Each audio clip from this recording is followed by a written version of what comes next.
제가 이번 주에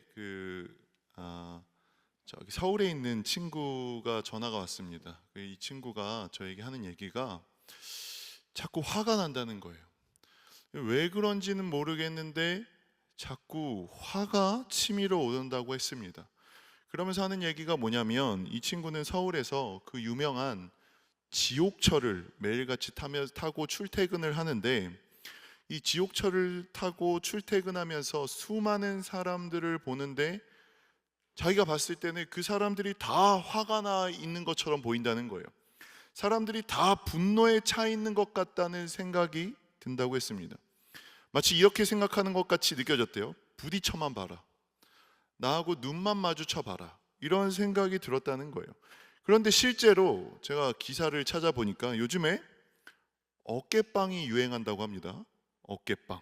실제로 기사가 있습니다. 제가 그냥 만들어낸 말이 아니라 실제로 일본에서 시작되었다고는 하는데, 관계 맺기에 실패해서, 사회에서 실패해서 좌절한 남성들로 인해서 시작되었고, 기차역, 지하철역, 번화가 같이 사람이 많은 곳에 가서 어깨를 일부러 부딪히고 자신의 분노를 표현하는 어깨빵이 하나의 이슈가 되었다고 합니다.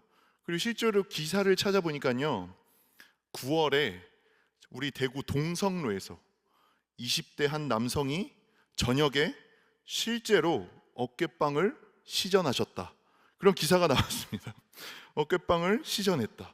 어깨가 부딪히면서 불쾌해하는 그 모습을 보고 시비를 걸었고, 사람들이 그걸 보고 경찰에 신고했다고 합니다. 그러니까 우리 어깨가 넓은 형제들은 좀 조심해서 다닐 필요가 있다. 막 부딪히고 다니지 말고 좀 조심해서 다니면 좋겠다 생각이 듭니다. 더 나아가서 요즘 기사를 보면 칼부림 사건, 뭐 이런 거는 너무 흔하게 접할 수가 있습니다. 또 운전을 하면 길거리에서 차를 세우고 싸우거나 보복 운전을 하거나 이런 걸 정말 너무 쉽게 볼 수 있습니다. 우리나라는 특히 목소리가 큰 사람이 이긴다라는 생각을 하는 사람들이 많은 것 같습니다. 그래서 화가 나면 어떻게 하죠? 일단 목소리부터 높이고 봅니다. 이런 사회를 보면서, 또 이런 기사들을 찾아보면서 우리가 살고 있는 지금 이 시대는, 이 사회는 꼭 분노 사회와 같다라는 생각이 들었습니다. 분노 사회. 이런 분노 사회에서 가장 필요한 우리 그리스도인들의 성품이 무엇일까를 생각해 봤습니다. 그런데 저는 아무리 생각해 봐도 이 분노 시대 가운데 우리에게 가장 필요한 성품은 온유라는 생각이 들었습니다. 온유. 오늘은 이 온유에 대해서 여러분들하고 나눠보려고 하는데요. 근데 이 온유까지 가기가 험난합니다. 이 온유를 알기 위해서 그 앞에 알아야 될 것들이 좀 있습니다. 이걸 알아야 우리가 온유에 대해서 이해할 수 있습니다. 그래서 그 앞을 조금 살펴보고 온유에 대해서 알아가 보도록 하겠습니다. 먼저 우리가 알아야 될 건 뭐냐면요, 천천히 한번 이렇게 풀어가 볼게요. 사람은 타고난 성품이 정해져 있다라는 관점을 인성론이라고 합니다. 인성론은 크게 세 가지가 있어요. 성선설, 그죠? 그 다음에 성악설, 그 다음에 성무선악설, 이렇게 세 가지가 있습니다. 성선설은 뭐죠? 성선설은 태어나면서부터 인간은 선하게 태어났다, 그런데 사회를 거치면서 악해지게 되었다라고 이야기하는 겁니다.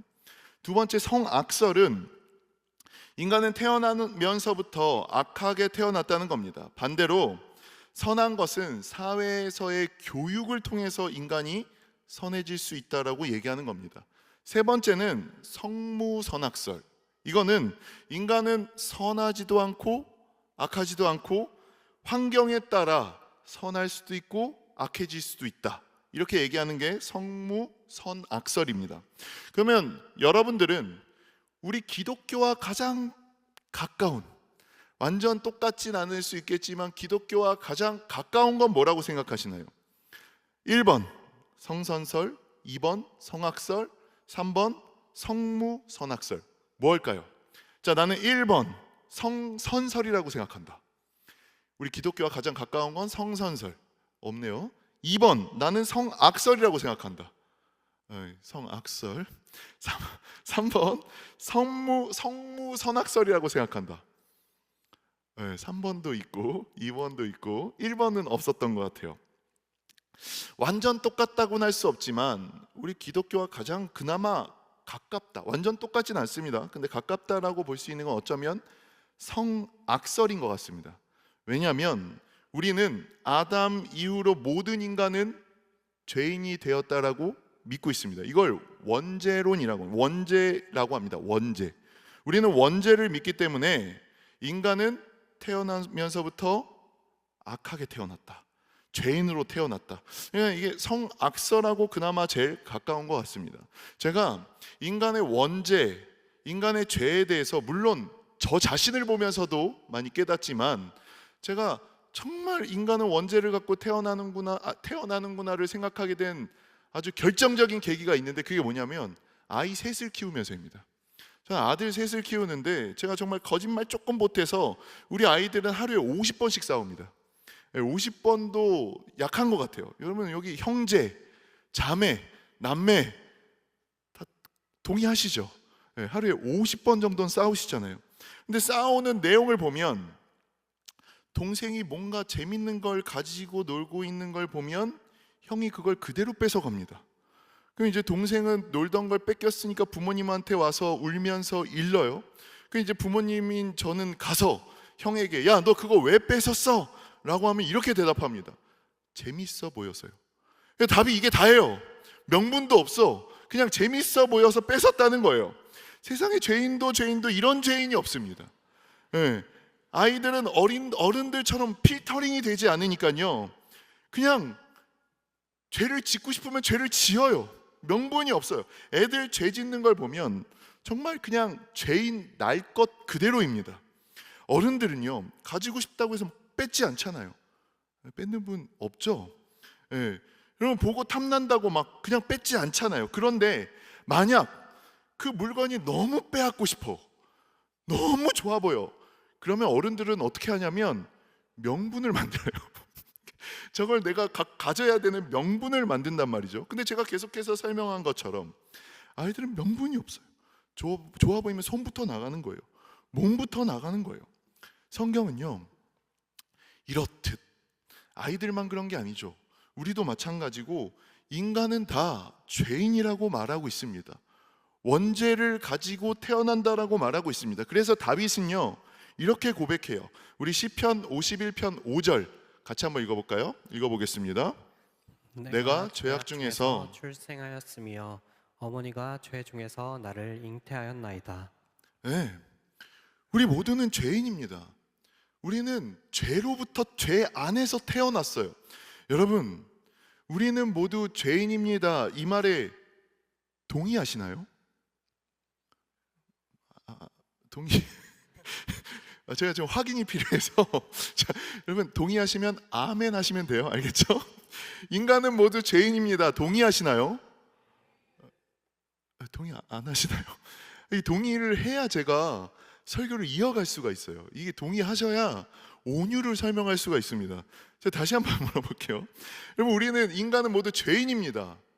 동의하시나요? 네.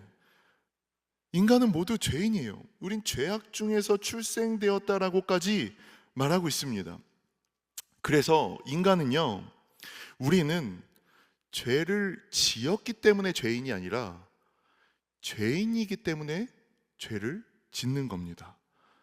제가 다시 한번 말씀드릴게요. 우리는 죄를 지었기 때문에 죄인이 아니라 죄인이기 때문에 죄를 짓는 겁니다. 만약에 여러분이 죄를 짓지 않을 수 있었다면 그건 단지 죄를 지을 환경에 노출되지 않았기 때문입니다. 우리는 죄를 지을 수밖에 없는 그런 인간입니다. 우리는 그냥 죄인입니다. 그런데 사람들은 보통 이걸 잘 깨닫지 못해요. 내가 죄인이라는 걸 잘 깨닫지 못해요. 다른 사람보다 오히려 내가 더 선하다고 생각하고 다른 사람보다 오히려 내가 더 탁월하다고 생각해요. 그런데 그걸 언젠가 어느 순간 나의 연약함과 죄됨을 깨닫게 되는 순간이 있습니다. 그게 어느 순간이냐면 하나님께서 우리를 선택하셔서 불렀을 때, 하나님께서 우리를 선택하셔서 부르면 우리 가운데 죄를 깨닫게 되는 현상이 나타납니다.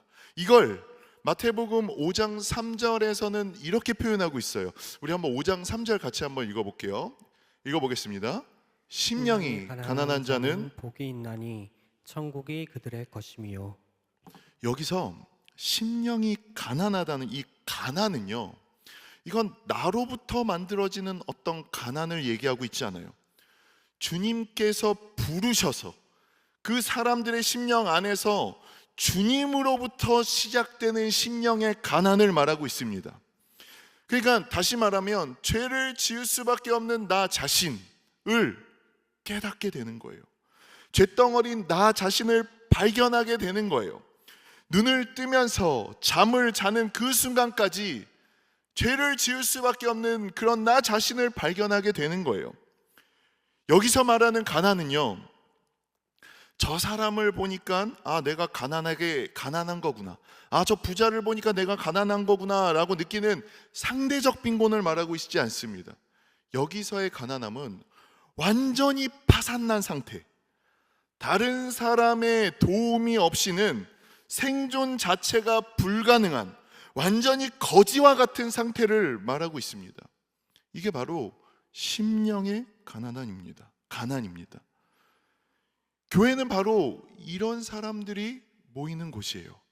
죄로 인하여 어떻게도 살아갈 수 없는 정말 그런 심령의 가난함을 느끼는 그런 죄인임을 깨달은 사람들이, 그리고 주님 외에는 이 죄에서 도무지 나를 벗어나게 할 수 있다는 것이 없다는 것을 깨달은 사람들이 모이는 그곳이 바로 교회입니다. 이러한 심령의 가난함, 죄로 인한 심령의 가난함을 느낀 사람에게 오는 현상이 있습니다. 그게 바로 오늘 우리가 읽었던 5장 4절의 애통입니다. 여기서 말하는 애통도 단순히 슬퍼하는 게 아니에요. 여기서 말하는 애통은 창자가 끊어질 듯한 아픔, 뼈를 깎는 고통을 말하고 있습니다. 여러분, 세상은요, 웃으면 복이 온다고 말해요. 우리가 슬퍼할 필요 없다고 말해요. 죄책감을 가질 필요가 없다고 말합니다. 너가 죄책감을 갖고 그것으로 인하여 슬퍼하는 것은 너의 자존감이 낮은 거니 너의 자존감을 올리면 된다고 말합니다. 당신에게 슬픈 것, 고통스러운 것은 다 세상은 제거하라고 말하는데, 우리 예수님은 이렇게 말씀하시는 거예요. 애통하면 복이 있다. 아니요, 이거 원어로 보면요, 복이 있는 사람은 애통하다라고 말하고 있어요. 애통한 사람이 복이 있다고 말합니다. 이런 애통은요, 죄의식이 없는 사람에게는 생겨나지 않습니다. 그러니까 세상 사람들에게는, 죄의식을 느끼지 못하는 사람들에게는 이런 애통이 없어요. 하지만 하나님이 선택한 사람, 심령이 가난해진 사람은 자신의 죄를 보고 자신의 처참함을 보고 많이 애통하는 사람입니다. 하나님과 사람 앞에서 그 무엇도 내놓을 것이 없는 영적 가난과 무지, 그리고 무능과 어리석음을 보고 우는 사람입니다. 여러분, 우리가 동계 수련회도 하고 학예 수련회도 하잖아요. 이 수련회에 가서 우리가 그렇게 눈물을 흘리며 애통하는 이유가 무엇인가요? 아마도 우리 기독교를 잘 모르는 사람들은 우리의 수련회에 와서 우리 저녁 집회 기도회를 하는 걸 보면 깜짝 놀랄 것 같아요. 마치 장례식에서나 나는 그런 곡소리가 난다고 생각할지도 모르겠습니다. 우리가 수련회 가서 그토록 애통하며 우는 이유가 무엇인가요? 우리의 죄를 깨닫기 때문입니다. 우리의 심령이 가난해졌기 때문입니다. 심령의 파산을 깨달았기 때문입니다. 그래서 그로 인해서 비통하게 하나님 앞에 우는 거예요. 이런 죄를 깨달은 사람들의 특징, 이런 죄를 깨달은 사람들은 하나님 앞에서 무엇이라고 고백하나요? 하나님, 제가 잘못했습니다.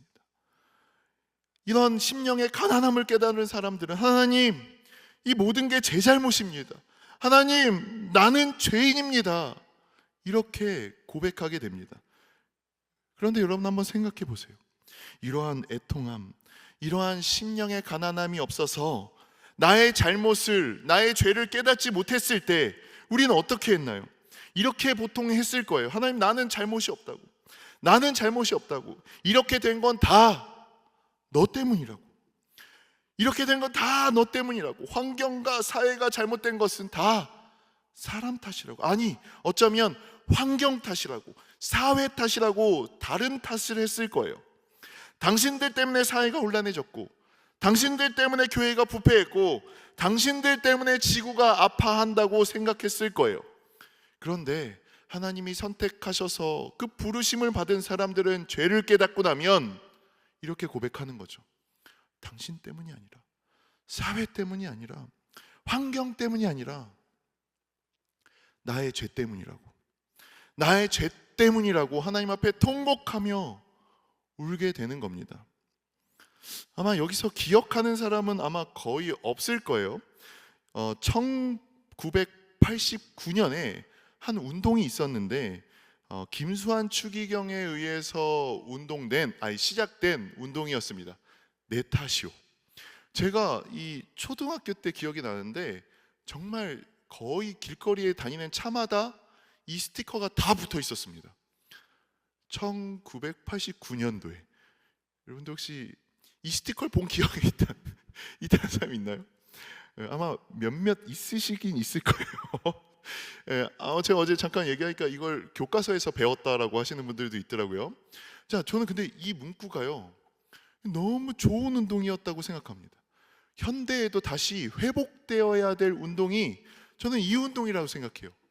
내 탓이요, 내 탓이요. 너 탓이 아니라, 다 너 때문이 아니라, 환경 때문이 아니라 내 잘못입니다. 내 탓입니다. 그래서 이걸 현대적으로 이걸 좀 어떻게 바꿀 수 있을까를 생각해 봤습니다. 그냥 혼자 되게 별거 아닌데 혼자 한 2시간 생각했어요. 한 2시간 생각했어요. 이거 현대적으로 어떻게 바꿀 수 있을까? 이렇게 해봤어요. 나의 탓, 우리의 회복. 그래서 줄여서 now. 그래서 우리 안에 now 운동이 시작되면 좋겠다. 절대 반응을 보니까 되지 않을 것 같은데 제가 사실 이것까지 준비했어요. 우리 옆에 분하고 한번 인사해 볼까요? 나의 탓, 우리의 회복, now 합시다. 자, 했는데 하면 큰일 날 것 같아서 안 되겠네요. 자, 나의 탓, 우리의 회복, now. 여러분, 우리 안에 회복돼야 될 것은 나의 탓. 그러면 우리가 회복될 겁니다, 여러분. 민망하네요. 자, 어쨌든 이게 우리에게 필요하다. 1989년도에 일어났던 이 운동이 생각이 났습니다. 예수님은 우리의 죄를 깨닫고 나의 탓입니다, 나의 잘못입니다라고 하나님 앞에 고백하며 나아가기 시작한다면 하나님은 예수님이 이런 복을 받을 거래요. 그게 뭐냐면 그들이 위로를 받을 것이며, 그들이 위로를 받을 것이며. 여러분, 하나님의 위로는요, 자신의 죄로 인하여 애통해 하는 사람에게 있습니다.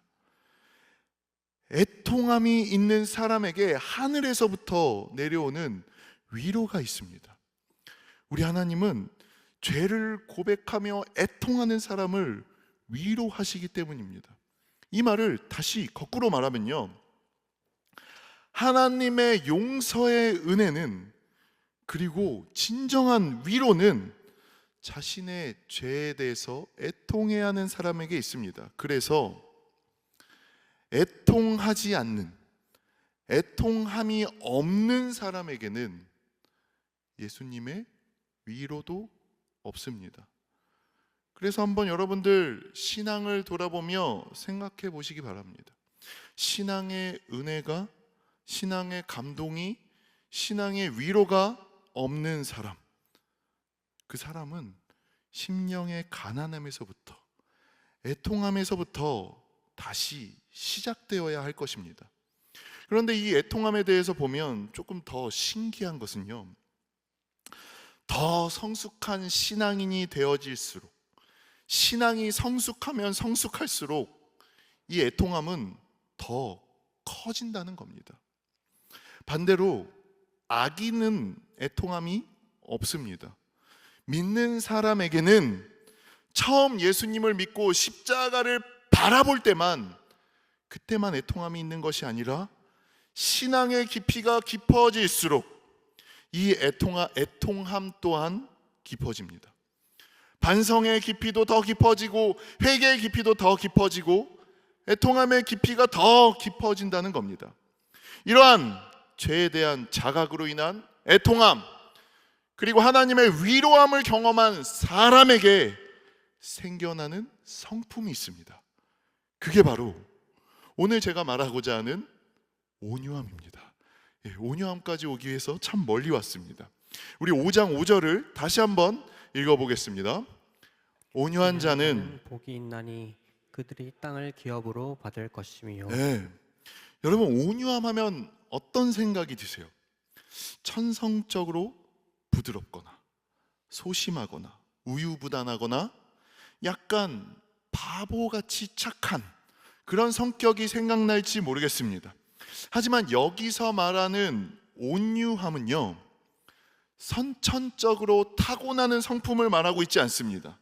이 온유함은요, 죄로 인해서 심령이 가난하여지고, 그리고 주님 앞에 애통함으로 인해서 위로받은 사람들에게 성령으로부터 나타나게 되는 후천적 성품을 말하고 있습니다.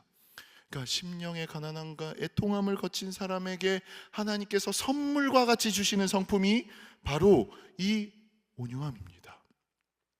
구약에서는요, 이 온유함을 어떻게 표현하고 있냐면요, 하나님에 대한 사랑과 순종과 겸손함으로 하나님의 인도와 섭리를 잘 받아들이는 사람, 그리고 어떤 일에 분노하거나 불평하지 않으면서 삶이 가져다주는 모든 일을 기꺼이 잘 받아들이는 사람, 그러니까 이 사람을 말할 때 온유하다라고 말한다는 겁니다.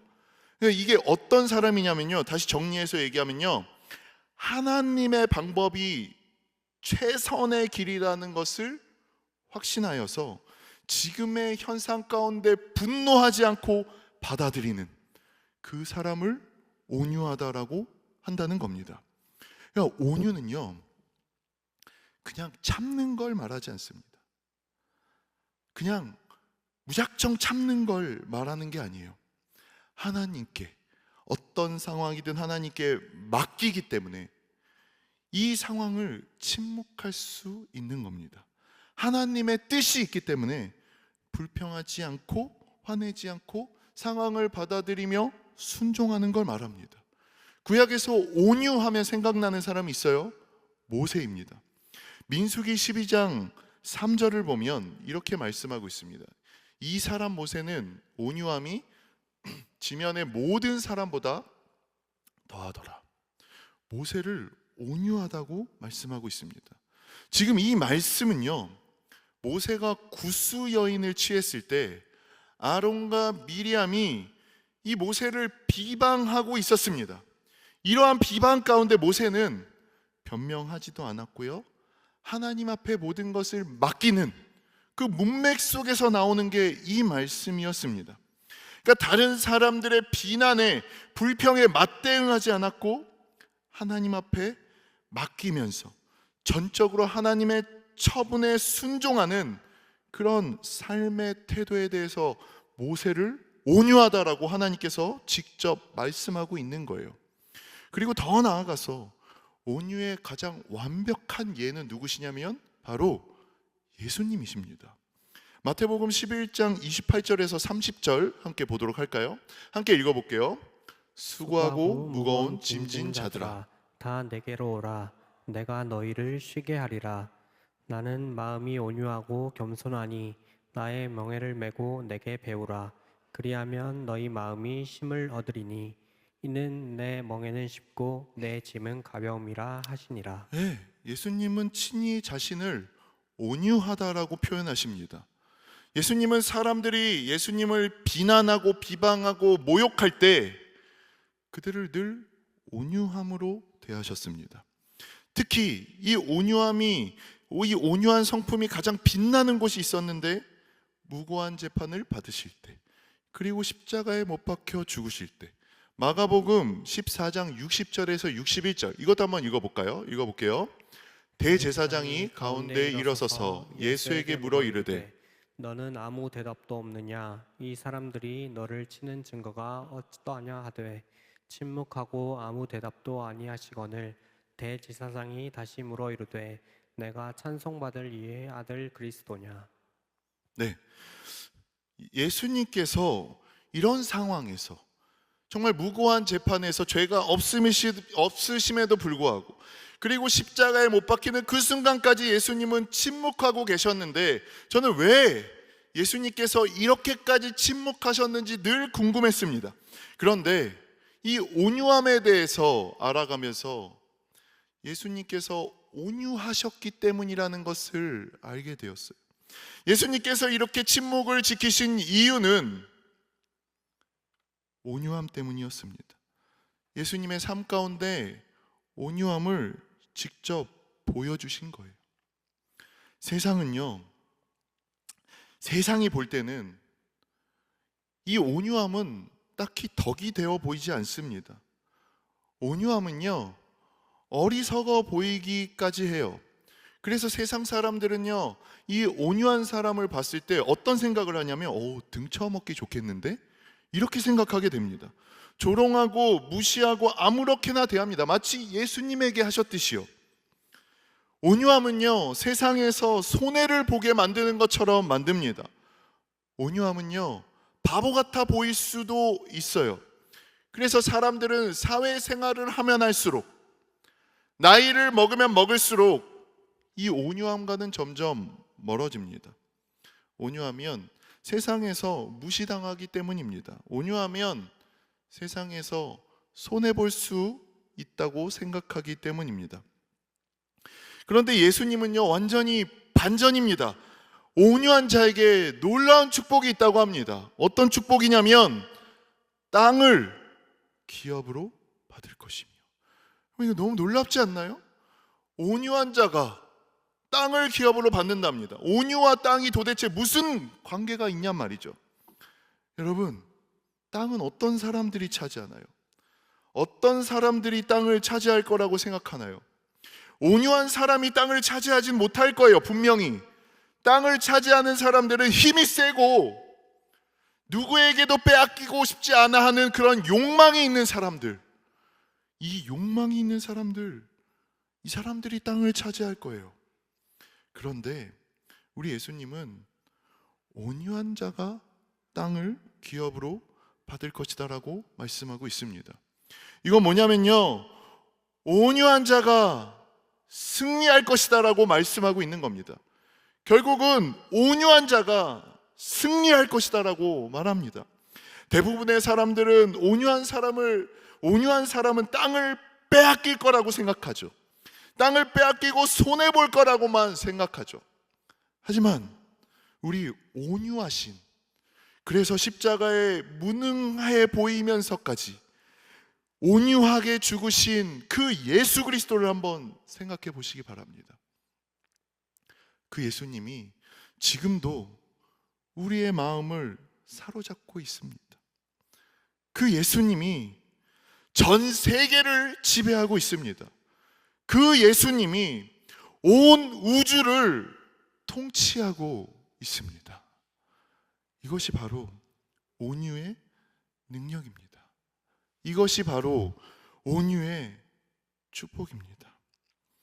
온유를 찾아볼 수 없는 이 시대, 온유와 같은 성품은 필요 없다라고 생각하는 이 시대, 목소리 큰 사람이 이긴다고 착각하여서 분노를 폭력으로 표출하는 이 시대.